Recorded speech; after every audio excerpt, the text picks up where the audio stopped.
Hey guys, this is RJ.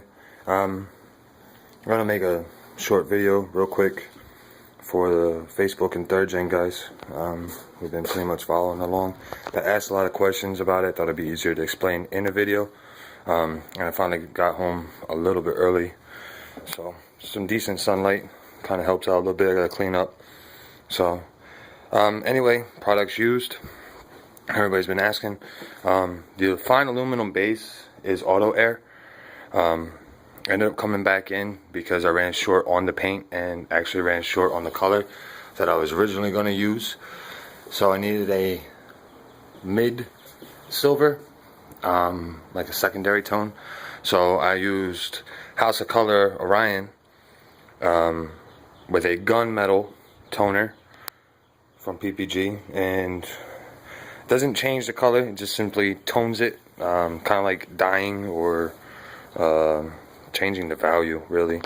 I used that, and when I did it, I sprayed all my dark corner areas, 1 full, 2/3, half, quarter, from bottom to up. So the gunmetal is literally faded from the bottom of the car up, so about here. This keeps the top of everything really bright still. You'll see in the lines, that's actually still the aluminum. So that kind of gives you a contrasting difference between the bases and the tones. The next one I used was still Orion with the gunmetal, just over reduced, and then I used a champagne color. That color was used for the weathering, or yeah, I guess so, the aged look. And you can kind of see it inside the front a lot better.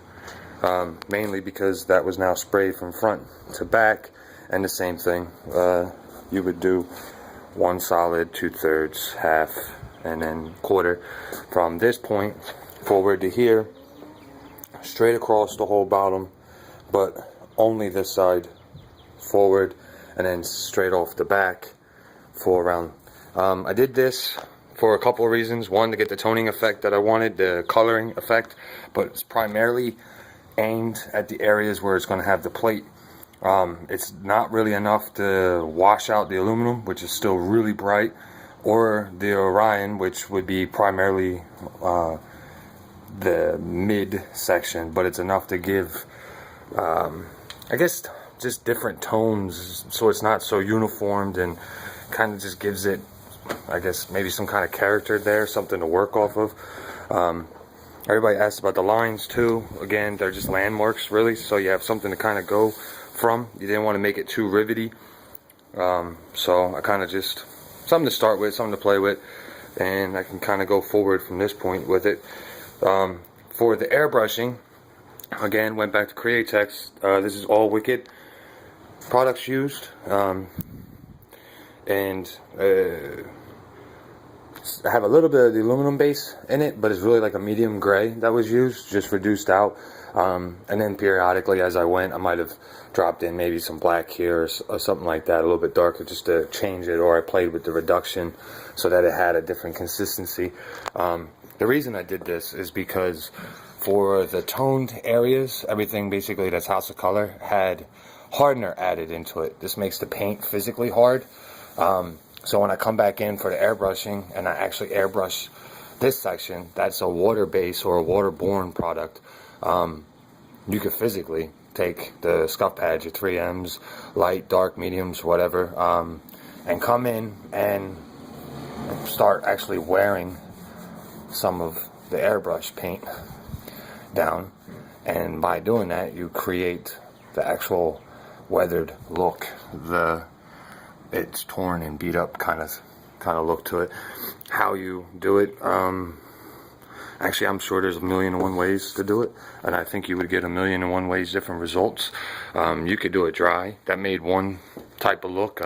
Doing it wet made it a completely different effect, completely different look, something like that. Maybe even you could use your palm.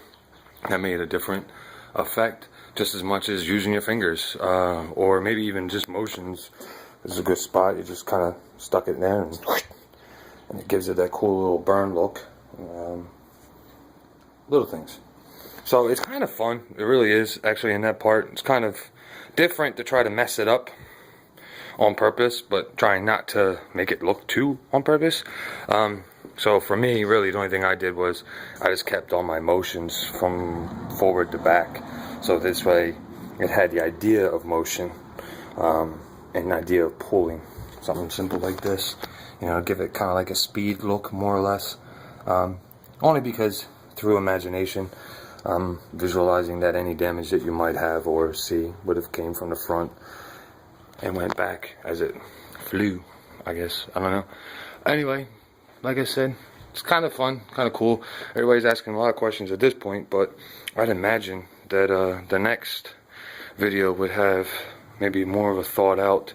I'm kind of racing the clock a little bit, and I just wanted to give guys a look. But next, pretty much come back in and start doing the watermark, the stain look. So stay tuned.